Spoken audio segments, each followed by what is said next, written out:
જય શ્રી કૃષ્ણ મારા પ્યારા વ્યુઅર્સ. મારો મોબાઈલ નંબર છે 9987463722. મારી ચેનલને લાઈક, શેર અને સબસ્ક્રાઈબ જરૂર કરજો. ઠાકોરજીને હેમ કૃષ્ણા નેકલેસ અને બ્રેસલેટથી શણગારો. 9987463722. હું ઇલાયચીના ઓર્ડર લઉં છું. એટીએમના 9987463722. હવે કાલના ઉખાણાનો આન્સર છે કે રાજાની રાણી બારીએ બેસીને ખાટા મીઠા કોલસા ખાય. એનો આન્સર છે જાંબુ.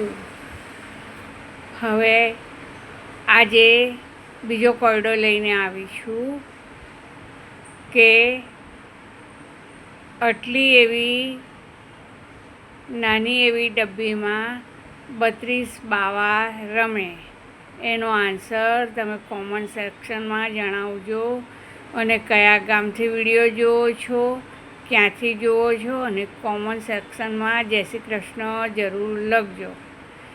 આજે હું લઈને આવી રહી છું સવૈયા, મીઠા સવૈયા અને તીખા સવૈયા. અને સાથે કાંદા ગાંઠિયાનું વેજીટેબલ. હવે મીઠા સવૈયા બનાવવા માટે જોશે 1 વાટક્યો સવૈયા,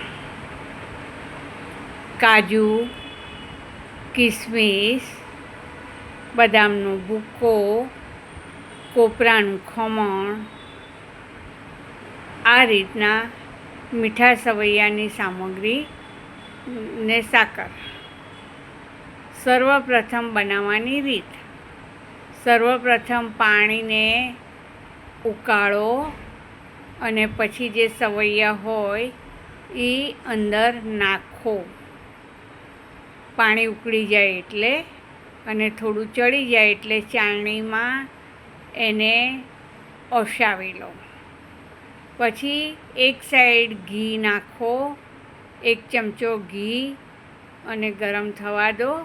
અને પછી સવૈયા જે આપણે હોય એ નાખી ને સાકર ઉમેરી ને સાકરનું પાણી બળી જાય એટલે એની અંદર થાળીમાં થારો અને ઉપર કાજુ કિસમિસની કતરણ અને બદામ પિસ્તાની કતરણ ઉમેરો. હવે ખારા સવૈયા બનાવવા માટે. ખારા સવૈયા બનાવવા માટે જોશે શિમલા મિરચી, વટોણા, મકાઈ અથવા તો તમને જે ગમે એ રીતના વેજીટેબલ્સ છે તે. અને સર્વપ્રથમ એને પાણી ઉકળતું હોય એની અંદર સવૈયા નાખો અને પછી એને ઓસાવી લો. અને પછી તેલની અંદર વટોણા, મકાઈ આ બધું મિક્સ કરીને જે બાફેલું હોય, કોથમીરનો ભૂકો નાખો અને ગરમ ગરમ સર્વ કરો. હવે પછી છે તે ગરમ અને સવૈયા બનાવી લીધા પછી જોશે ગાંઠિયા. ગાંઠિયાની શાકમાં લીલી ડુંગળી. ગાંઠિયા 2 રીતના બને, એક તળીને ડીપ ફ્રાય કરીને અને એક છાશમાં. હવે છાશમાં બનાવવા હોય તો છાશની અંદર વઘાર કરો. એની અંદર સામગ્રી જોશે ચણાનો લોટ, તેલ, મરચાં આદુની પેસ્ટ અને મીઠું. ને છાશમાં બનાવવા હોય તો છાશ. હવે લીલા કાંદા સાથે બનાવવા હોય તો એની અંદર જોશે ગાંઠિયા, લીલા કાંદા, મરચાં આદુની પેસ્ટ અને મીઠું, મરચું અને હળદર. સર્વપ્રથમ આપણે લોટ છે તે કરો અને ચણાના લોટમાં મીઠું, મરચું, આદું અને લીલા લસણની પેસ્ટ ઉમેરો. અને લીલું લસણ ન ખાતા હોય તો સ્કીપ કરી શકો છો. સેકન્ડ થિંગ, તમે લીલા કાંદાની અંદર એ કરો તો એ જે છાશની અંદર હોય તો છાશની અંદર સંચાથી પાડો અથવા તો જારાથી પાડો. પણ તમને છે તે લીલા કાંદા સાથે ડીપ ફ્રાય કરીને પણ ઓઇલની અંદર ગાંઠિયા એ કરો તો સવારના નાસ્તામાં પણ ચાલી શકે છે.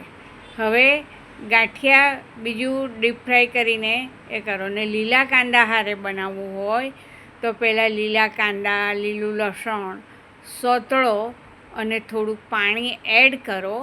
અને પાણીનો એડ થાય ત્યાં સુધી આપણે મીઠું, મરચું, હળદર નાખીને પછી ગાંઠિયા નાખો. તો આ રીતના તૈયાર છે લીલા કાંદા વિથ ગાંઠિયાનું શાક. જય શ્રી કૃષ્ણ દર્શક મિત્રો, મારી ચેનલને સબસ્ક્રાઈબ કરજો અને સબસ્ક્રાઈબ લાઈક જરૂર કરજો. જય શ્રી કૃષ્ણ.